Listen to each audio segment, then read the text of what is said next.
আমার বিশ্বের নবী কুল কায়নাতের নবী জনাবে মুহাম্মদ রাসূলুল্লাহ সাল্লাল্লাহু তাআলা আলাইহি ওয়াসাল্লাম বিশ্বের নবী আমার একদিন নয় দুই দিন নয় তিন দিন ধরে আপনার গাড়ে ঘেরাতে সাজদার মধ্যে পড়ে পড়ে এমন কি ইয়া হাবলি উম্মতি বলে কান্না করতেছিলেন। দয়ার নবী মুস্তাফা আমার খাওয়া দাওয়া একদম বিলকুল বন্ধ, পানি পর্যন্ত পান করে নাই। তিনার বিবি হযরতে খাদিজা রাদিয়াল্লাহু তাআলা আনহা তিনি কাবা ঘরের মধ্যে বসে বসে বসে চিন্তায় চিন্তিত হয়ে গেলেন। হযরতে খাদিজা রাদিয়াল্লাহু তাআলা আনহা বাবা কাবার ঘরে বসে বসে কান্না করে। তিন দিন থেকে নবী মুস্তাফা আসে নাই, তাই দয়ার নবী মুস্তাফার প্রেমে পাগল হয়ে হযরতে খাদিজা আপন বাবা করলেন কি, বাবা মাসকিজার মধ্যে পানি নিলেন, কিছু খেজুর খোরমা নেওয়ার পরে পুটুলি তৈরি করে নিলেন আর মক্কার গলিতে গলিতে খুঁজতে আরম্ভ করলেন। মক্কার গলিতে গলিতে দেখতে লাগলেন ইহুদি নাসারারা কেউ চেতনে আছে না নাই। তারা যদি চেতন থাকে আমি কিন্তু গাড়ে ঘেরাতে যাব না।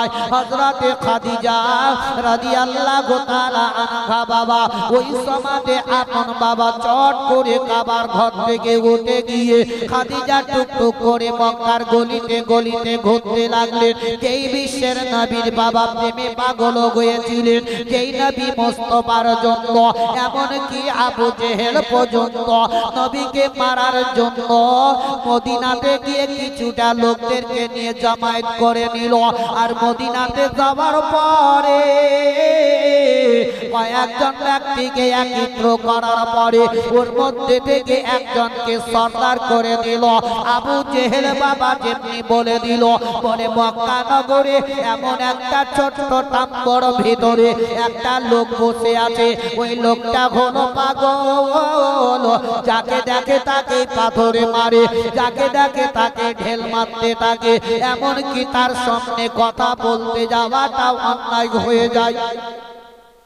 ওই সমাজে এমন কি মদিনার ওই বাবা দল ভক্তিদের থেকে একজন উঠে চট করে বাবা তাদেরকে বলল 10টা যুবক তোমরা খাড়ো হয়ে যাও। 10টা যুবক বাবা যেমনি খাড়ো হয়ে গেল, ওই বাবা ওই সর্দার আপন বলতে লাগলো, ওরে যুবকেরা মক্কা নগরে চলে যাও আর মক্কা নগরে দেখবে একটা তাম্বুর ভেতরে একটা পাগল লোক বসে আছে রে, যাকে দেখে তাকে ঢেল মারে। তবে একটাই কথা শুনে নাও, শুনে নাও, তোমরা ওই পাগলের কাছে গিয়ে কথাবার্তা বলবে না, তার সম্মুখে তোমরা গিয়ে দাঁড়াবে না। আবু জেহেল বাবা দেখুন কেমন করে অত্যাচার করতেছিল। ওই সমাজে ওই মদিনার নওজওয়ানদেরকে বলতে লাগলো, বলে তোমরা তো ওই পাগলের কাছে যাবে আর যাওয়া মাত্রই যদি ঢেল মারতে লাগে তবে তোমরা কি করবে বলো? তবে তোমাদের হাতেও তোমাদেরকে ঢেল নিতে হবে। সুবহানাল্লাহ। বলছে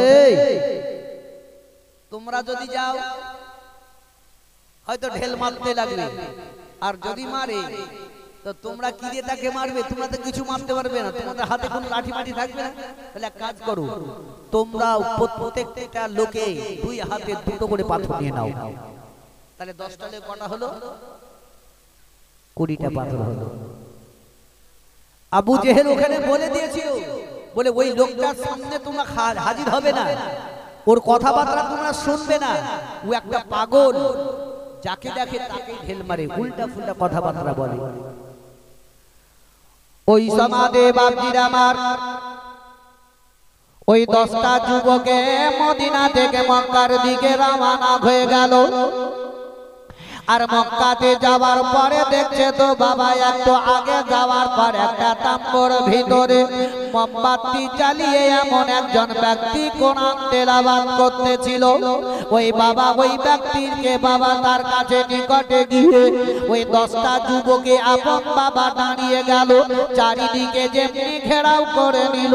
ওই সমাজে 10টা যুবকে আপন বাবা দেখতেছিল উকি মেরে দেখতে দেখতে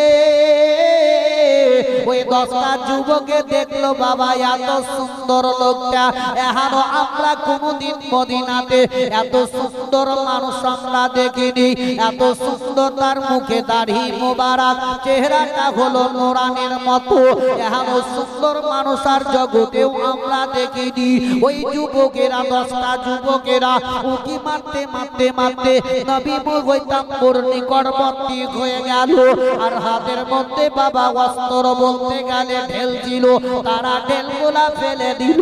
দয়ার ওই বাবা গৈতাম্বর ভিতরে তারাও এক কাছে কাছে চলে গেল, আর যাওয়ার পরে বাবা যেমনি বসে গেল, বিশ্বের নবী কুল কায়নাতের নবী জনাবে মুহাম্মদ রাসূলুল্লাহ সাল্লাল্লাহু তাআলা আলাইহি ওয়াসাল্লামের ব্যাপারে আবু জেহেল বিভিন্ন রকমের কথাবার্তা বলেছিল। তবে ওই যুবকেরা বিশ্বের নবীকে দেখে তারা একদম পাগল হয়ে গেল। আর নবীর কাছে গিয়ে ওই যুবকেরা আপন কলমা পড়ে ঈমান নিয়ে আসিল। ও ভাইরা বাপজিরা আমার, ওই ইহুদি নাসারারা নবীকে মারার জন্য তারা বাবা খোঁজাখুঁজি করতেছিল।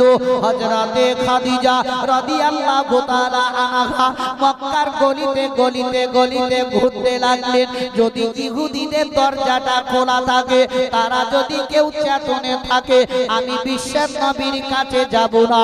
দয়ার নবী মুস্তাফার বিবি হযরতে খাদিজা রাদিয়াল্লাহু তাআলা আনহা টুক টুক টুক টুক টুক টুক করে ঘুরে ঘুরে ঘুরে ঘুরে দেখলেন সমস্ত মক্কার ইহুদিরা দরজা বন্ধ করে আপন ঘুমিয়ে গেছে।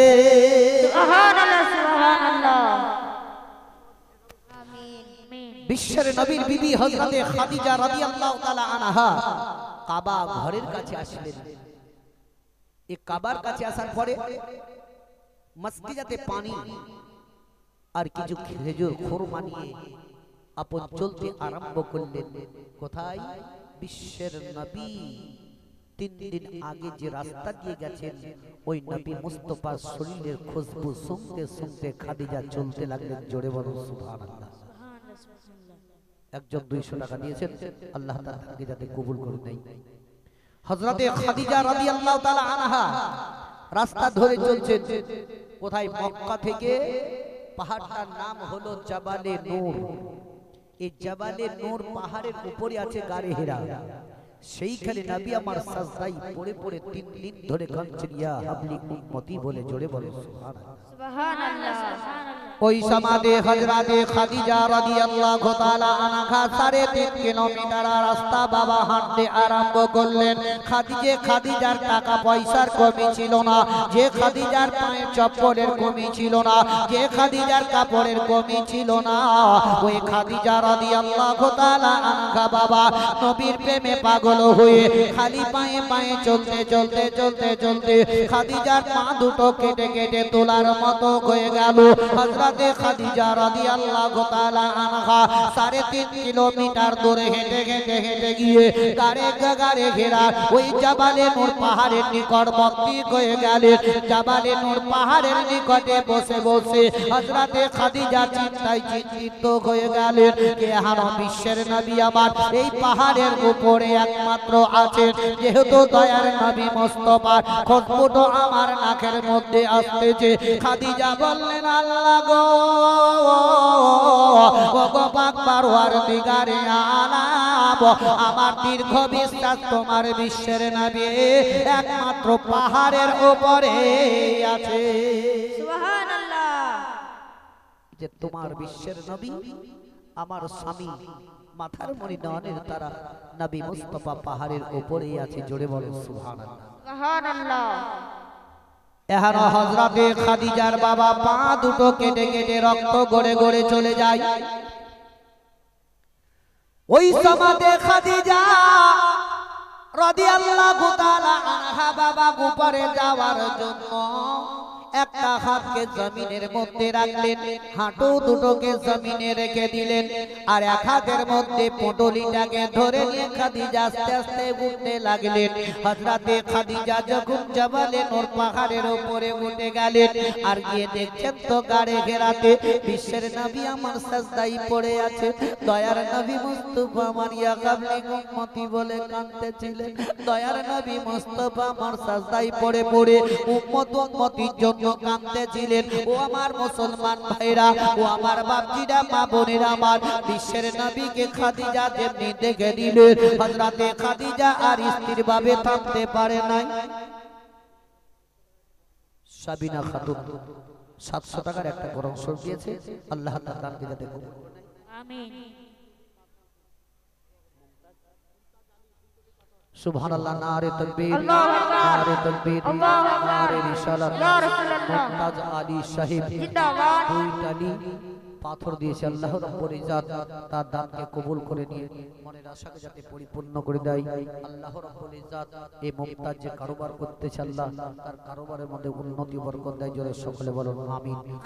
বিশ্বের নবীর বিবি হযরতে খাদিজা রাদিয়াল্লাহু তাআলা আনহা ওই সমাজের দিকে আরো জোর কাঁদতে আরম্ভ করলেন। হযরতে খাদিজা রাদিয়াল্লাহু তাআলা আনহা বাবা স্ত্রীর ভাবে কাঁদতে পারে নয়, আরো জোর ফুঁপড়ে ফুঁপড়ে কেঁদে কেঁদে কেঁদে কেঁদে উঠলেন। হযরতে খাদিজা বিশ্বের নবীর দিকে লক্ষ্য করে আপন বলতে লাগলেন, আসসালাতু ওয়াসসালামু আলাইকা ইয়া রাসূলুল্লাহ, আসসালাতু ওয়াসসালামু আলাইকা ইয়া হাবিবাল্লাহ, আসসালাতু ওয়াসসালামু আলাইকা ইয়া নূরাম মিন নূরিল্লাহ। দয়ার নবী মুস্তাফার বিবি হযরতে খাদিজা যখন বাবা সালাম দিতে লাগলেন, ওই সময়তে বিশ্বের নবীর কানে আওয়াজ চলে গেল। দয়ার নবী মুস্তাফা আমার চট করে নবী আমার মস্তকটা তুলে নিলেন, আর তুলে নেওয়ার পরে মনে করছেন কি হয়তো ইহুদিরা চলে এসেছে। দয়ার নবী আমার উপর দিকে তাকালেন, দেখছেন তো তিনার বিবি হযরতে খাদিজা রাদিয়াল্লাহু তাআলা আনহা বাবা চলে এসেছেন। বিশ্বের নবী আমার খাদিজার নিকটে চলে গেলেন। ওই সময়তে হযরতে খাদিজা রাদিয়াল্লাহু তাআলা আনহাকে দেখে বিশ্বের নবী বলে, ওগো খাদিজা, তুমি কেন এই জায়গাতে এসেছো বলো? তারা ইহুদিরা কেউ কি আদমাই দেখেনি? সুবহানাল্লাহ, সুবহানাল্লাহ। বলছে খাদিজা শহর সেক্রেটারি সাহেবের মা 1000 টাকা দিয়েছেন, আল্লাহ তাআলা মায়ের দানকে যাতে কবুল করে নেয় আমিন। এবং তিনার খানদান থেকে যারা ইন্তেকাল করে গেছে, আল্লাহ গো তাদের সকলকে যাতে জান্নাতবাসী করে দেয়। জোরে সকলে বলুন আমিন।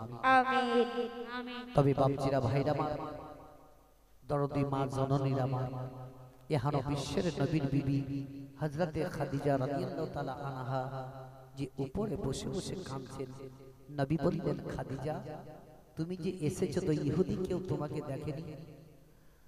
হযরতে খাদিজা রাদিয়াল্লাহু তাআলা আনহা বললেন, ইয়া রাসূলুল্লাহ, ইয়া হাবিবাল্লাহ, নবী গো, আপনি চিন্তা করবেন না, ইহুদিরা কেউ আমাকে দেখেনি। ইহুদিরা, সমস্ত ইহুদিরা দরজা লাগিয়ে ঘুমিয়ে গেছে। ওগো আল্লাহর নবী, আপনি একদিন নয়, 2 দিন নয়, 3 দিন ধরে ওয়ানাগারে আছেন। আপনি 3 দিন ধরে খাবার খাদ্য খান নাই। তবে ইয়া রাসূলুল্লাহ, আমি ওয়াদা করেছি আপনাকে যতক্ষণ পর্যন্ত আমি খাবার না খাওয়াবো, আমি 1 ঘট পানি পর্যন্ত পানি পান করব না। ওগো আল্লাহর নবী, ইয়া রাসূলুল্লাহ, ইয়া হাবিবাল্লাহ, নবী গো, এ নাও আপনার জন্য আমি খাবার খাদ্য নিয়ে এসেছি। ইয়া রাসূলুল্লাহ, আগে আপনি খাবারটা খান। নবী আমার চোখ দুটো বন্ধ করলেন। নবী 2 চোখের কোণা দিয়ে পানি পড়ে গেল। খাদিজার হাঁটুর দিকে তাকিয়ে দেখলেন, হাঁটু দিয়ে রক্ত গড়ে গড়ে চলে যায়, পায়ের তলা দিয়ে রক্ত গড়ে গড়ে যায়। নবী বললেন, খাদিজা, ও খাদিজা, তোমার দেখো রক্ত গড়ে গড়ে চলে যায়, তবে আমি নবী মুস্তাফা বলে আমি হাত দুটো একবার বের করে দিলাম, আমার হাতের তলায় তোমার হাত দুটো একবার রেখে দাও গো খাদিজা। খাদিজা ওয়াজার নয়নে কেঁদে কেঁদে বলেন, ইয়া রাসূলুল্লাহ, ইয়া হাবিবাল্লাহ, নবী গো, আমি হাতের ওপর হাঁটুর ওপর হাঁটু দুটো আপনার হাতের ওপরে রাখবো না, আগে আপনি খাবার খাদ্যটা খেয়ে নেন, তারপরে আমি হাঁটু দুটো রেখে দেব। বিশ্বের নবী বললেন, খাদিজা তবে এভাবে আর কেঁদো না, কেঁদো না, একবার চোখের পানিটা বন্ধ করো খাদিজা। ওগো খাদিজা, আমি আর সহ্য করতে পারি না, দেখো তোমার হাঁটু দিয়ে রক্ত গড়ে গড়ে যায়। খাদিজা একবার হাতের তলাতে রাখো। খাদিজা বলেন, ইয়া রাসূলুল্লাহ, ওগো আমার স্বামী মাতার মনে নয়নের তারা, আপনি আগে খাবার খাদ্যটা খেয়ে নিন, তারপরে আপনার হাতের তলাতে আমি হাঁটু দুটো আমি রেখে দিব। বিশ্বের নবী আমার ওই সমাতে হযরতে খাদিজা রাদিয়াল্লাহু তাআলা আনহার মুখের দিকে তাকিয়ে তাকিয়ে দেখতে লাগলেন। দয়ার নবী আমার খেজুর কোরমাটা খেয়ে নিলেন, আর খেজুর কোরমা খাওয়ার পরে দয়ার নবী আমার তৃতীয়বারে হাত দুটো বের করে দিলেন। হযরতে খাদিজা দয়ার নবী মুস্তাফার হাতের তলাতে যেমনি হাঁটু দুটো রাখলেন, সঙ্গে সঙ্গে খাদিজা বললেন, ইয়া রাসূলুল্লাহ, আপনার হাতের তলাতে আমি যেমনি হাঁটু রাখলাম, সমস্ত আমার শরীরে বেদনা বেদনা দূর হয়ে গেল। সুবহানাল্লাহ, সুবহানাল্লাহ। তবে ভাই আমি বলবো, আল্লাহ রাসূলের মহব্বতে নবী রাসূলের ঘরের দিকে তাকিয়ে ভাই আমার একজন কোন ভাই আছেন 500 টাকা দেওয়ার মতো? ভাই একজন কোন ভাই আছেন 500 টাকা? দেখি দেখি, এই দেখেন একজন দিয়েছেন রহিমা, রহিমা বাবা, তার স্বামীর নামে সুবহানাল্লাহ 1000 টাকা দিয়েছে। আল্লাহ তাবারক তাআলা তার স্বামীকে যাতে জান্নাতবাসী করে দেয়, জোরে সকলে বলো আমিন। আমিন। মাদ্রাসা ছাত্র ফারহান দাদু 500 টাকা দিয়েছে, আল্লাহ তার দানকে যাতে কবুল করে নেয়। যে আশায় যে উদ্দেশ্য করে দিয়েছে দাদু, তার দানকে কবুল করে নিয়ে তার আশাকে যাতে পরিপূর্ণ করে দেয়। ভাই আমার, বাপজির আমার, তবে মহব্বত আল্লাহ রাসূলের ঘরের দিকে তাকিয়ে এক তারি কেউ কেমন আছেন ভাই বাড়ি দেওয়ার মতো? একজন ছাদ ঢালাইয়ের জন্য এক তালি বালি, একটু হাত ছেড়ে বলুন। আমার সময়টার বেশি নাই ভাই, মানে মরার সময় নয়, আপনাদের কাছ থেকে চলে যাওয়ার সময়। ভেবে কি আমার সময় নেই, মানে মরার সময়। ভাই ভাই এক তালি কেউ আছে ভাই? কোন একটা যুবক একটু হাত ছেড়ে বলুন, ইনশাআল্লাহ দোয়া করে দিয়ে যাবো। এক তালি এই ছাদ ঢালাইয়ের জন্য আমি একজন ভাইয়ের কাছে, একজন বাপের কাছে দেখবো, হাত ছেড়ে বলুন। যখন কাজ নির্মাণ শুরু হবে তখন আপনি দিয়ে দিবেন। একজন ভাই হাত ছেড়ে বলুন, এক তালি। একজন বলুন ইনশাআল্লাহ। দেখি আপনাদের এখানে শুনেছি আপনাদের এলাকাতে এই ইটাহার এই এলাকার মধ্যে দানি খুব লাগাছে, কিন্তু ভাই মানে অতটাই হয় না। মাশাআল্লাহ, কে দিব কি দিব না মনে মনে চিন্তা করছে নাকি বল, মানে ওই রকম বালি। একজন ভাই, একটা যুবক কিংবা কোন একজন বাপ আমার এক তালি, ইনশাআল্লাহ আমি দোয়া করব তার বাপ মার নামে। খুব তাড়াতাড়ি বলুন, আর মাত্র 15 থেকে 20 মিনিট ইনশাআল্লাহ আপনাদের নিকটে আছি, তারপরে আমি এখান থেকে বিদায় নিয়ে চলে যাব। আসসালামু আলাইকুম ওয়া রাহমাতুল্লাহি ওয়া বারাকাতুহু। এতক্ষণ ধরে আপনারা জিনার বক্তব্য শুনছেন এবং কি এখনো পর্যন্ত শুনছেন, তিনি হচ্ছেন হযরত মাওলানা ইব্রাহিম কালিমি সাহেব। ইনি দ্বিতীয় বক্তা। এখনো আমাদের প্রধান বক্তা যিনি, প্রধান অতিথি যিনি, ইন্টারন্যাশনাল ইউটিউবার বক্তা, যিনি বর্তমান পশ্চিমবাংলার র্যাঙ্কের মধ্যে 1 নম্বরই আছেন, তিনি আমাদের মাঝে উপস্থিত আছেন। ইনশাআল্লাহ কিছুক্ষণের মধ্যেই তিনি আমাদের স্টেজে আসবেন। তিনি হচ্ছেন হযরত মাওলানা আমিরুল ইসলাম চতুর্বেদী সাহেব। আরেকটা আপনাদের জন্য, এই আপনাদের সপ্তম গ্রামের জন্য একটা খুশির খবর। আলহামদুলিল্লাহ, এই বছরও মাদ্রাসা থেকে 2 জন কারি পাস করবেন, মাথায় পাগড়ি পরানো হবে। এটা আপনাদের দায়িত্ব, এটা আপনাদের কর্তব্য যে আপনাদের মাদ্রাসায় এই যে দান দক্ষিণা যা কিছু করছেন, এটা যে কি পেলেন না পেলেন এর ফলাফল দেখে যাওয়ার আপনাদের দায়িত্ব, আপনাদের কর্তব্য। ইনশাআল্লাহ আমিও আশা করব যে আপনারা পাগড়ি দেখে এবং আমাদের প্রধান অতিথি হযরত মাওলানা আমিরুল ইসলাম চতুর্বেদীর বক্তব্য শুনে যাওয়ার চেষ্টা করবেন। আসসালামু আলাইকুম ওয়া রাহমাতুল্লাহি ওয়া বারাকাতুহু। ওয়া আলাইকুম আসসালাম। আল্লাহুম্মা সাল্লি আলা সাইয়্যিদানা মাওলানা মুহাম্মদ ওয়া আলা সাইয়্যিদিনা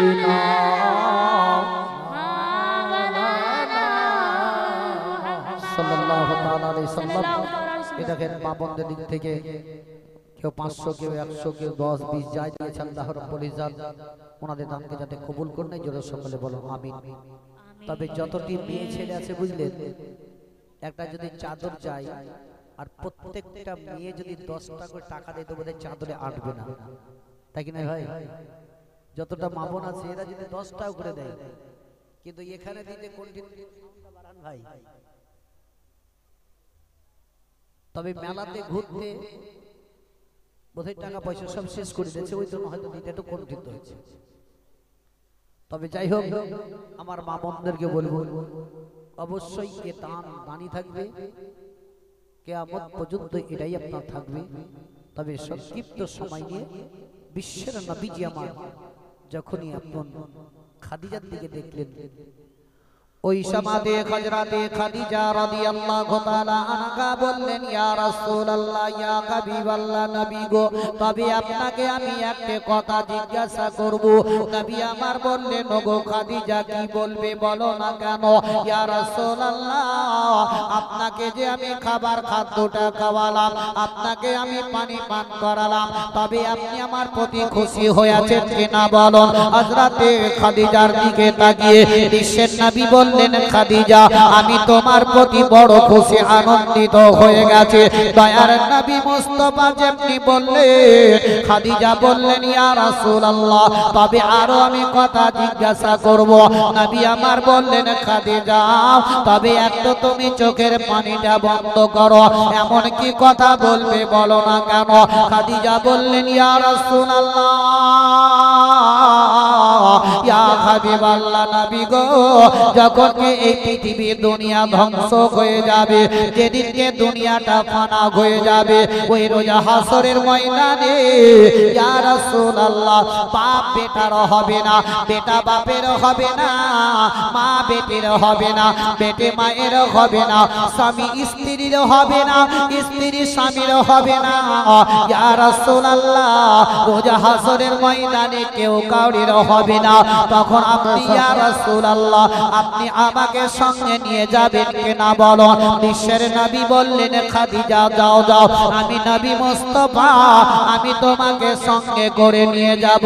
দয়ার নবী মুস্তাফা রাহমাতুল লিল আলামিনের বয়োজ্যেষ্ঠ সাহাবীরা দয়ার নবী মুস্তাফার যখন ইন্তেকালের কথাটা যখন শুনে নিলেন, হযরতে বেলাল রাদিয়াল্লাহু তাআলা আনহু বাবা এত কান্না করতেছিলেন, এত কান্না করতেছিলেন, বেলালের 2 চোখের পানি ঝরঝর করে ঝরে যায়। বেলাল আর স্থির ভাবে থামতে পারে নাই।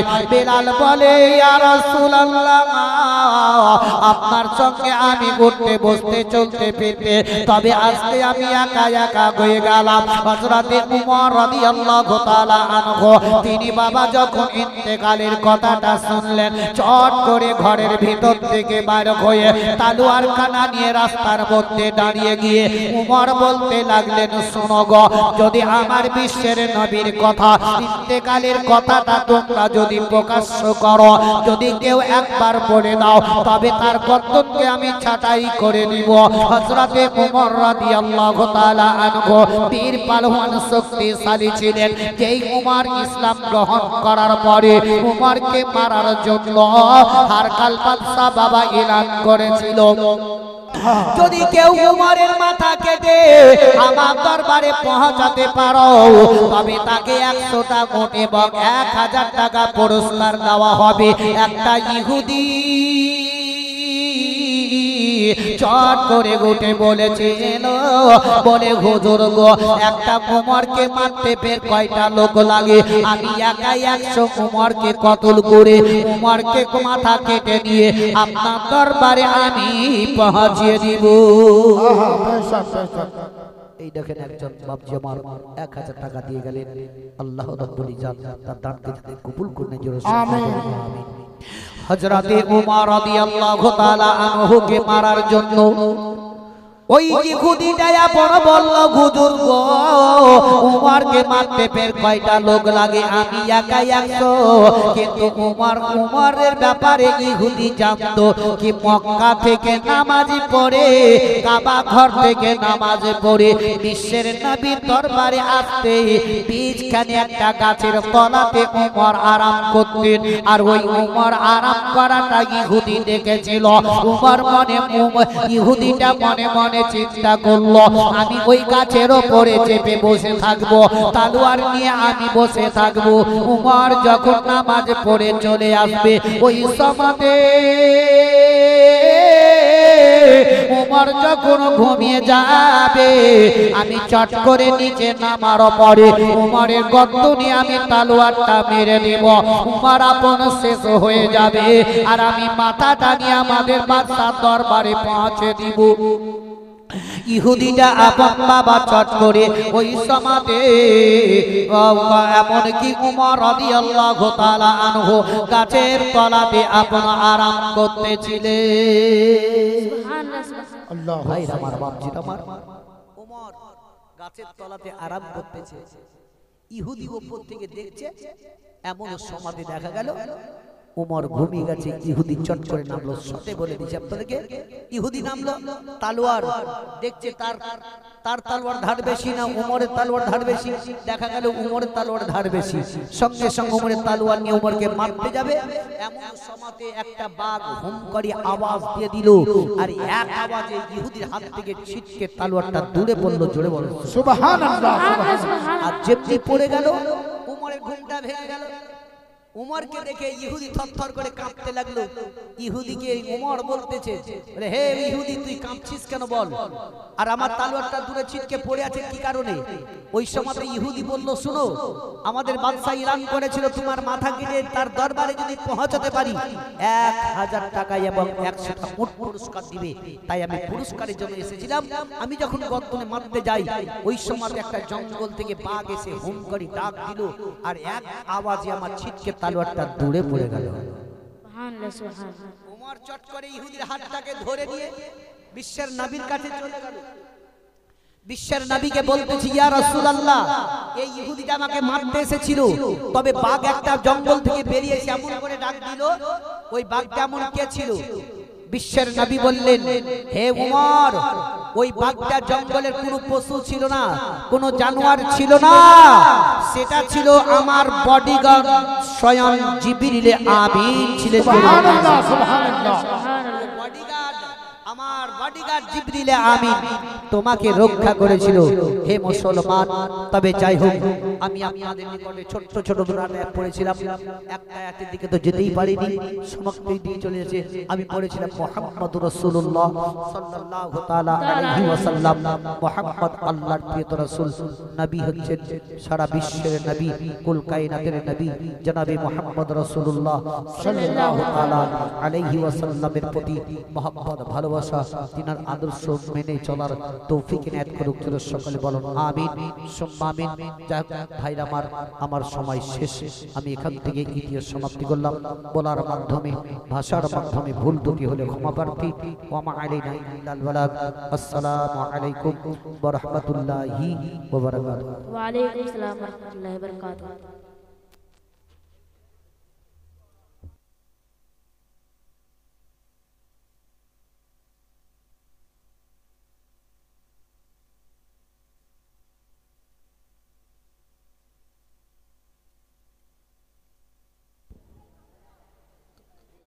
গিয়া আর কারে ডাকিব, আরে কারে ডাকিব মাগো ও মা বলিয়া, এ মাই যে আমার ছেড়ে গেল জনমেলা, গিয়া আর কারে ডাকিব, কে হাই হাই রে।